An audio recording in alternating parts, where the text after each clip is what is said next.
All right, we're actually just days away from a potential government shutdown. Republicans in Congress say they have a plan to prevent that from happening.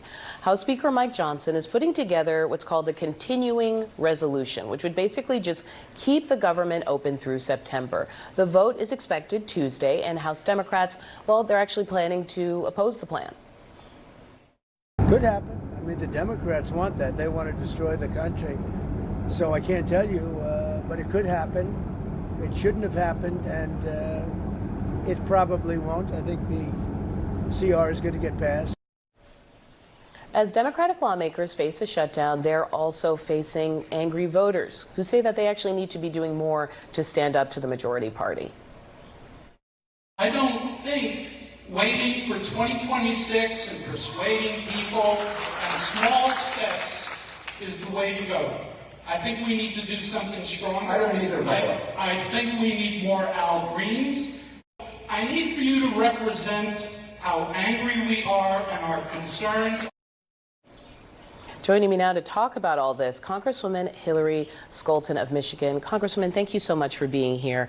I want to tackle just what we heard from a constituent, because I think it gets at an overall divide.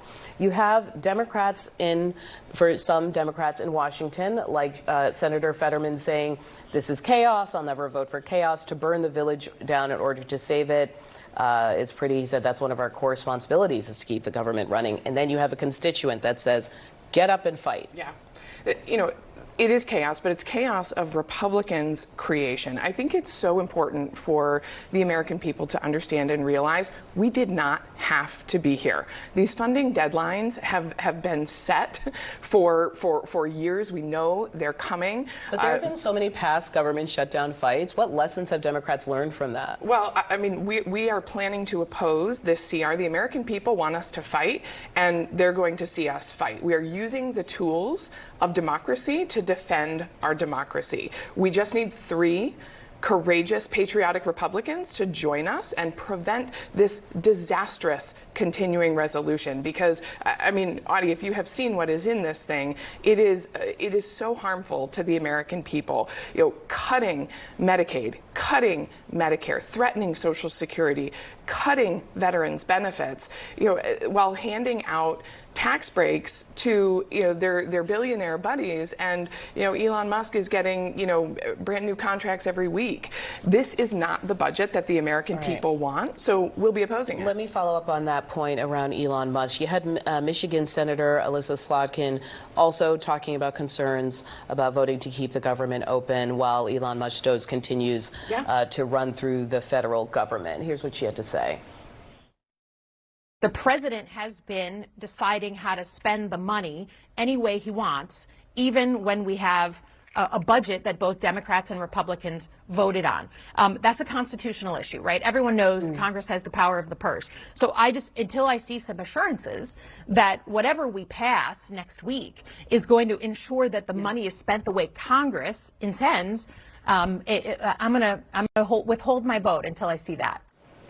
Is there something else that for you would, you know, have you withhold your vote, other than the fact that you guys are all voting together against it? Well, I mean, and we don't necessarily always all vote together. You know, I am certainly a member who comes from a swing district. I'm the first Democrat in a century to hold this seat. I've voted against my party plenty of times. How does that complicate things for you? I mean, you must be hearing from constituents who say, look, a hit dog gonna holler. That's what I've heard a million times, that, like, the bureaucracy is suffering because it's finally getting attacked by, for the better, right? Well, and that's not what this is about. I've been clear since day one that we need a dramatic change to the way that we fund this government. And we need the type of audit that is happening right now. But Elon Musk can't unilaterally make these spending decisions. It has to come through Congress. Why? Because that's where the American people get a say.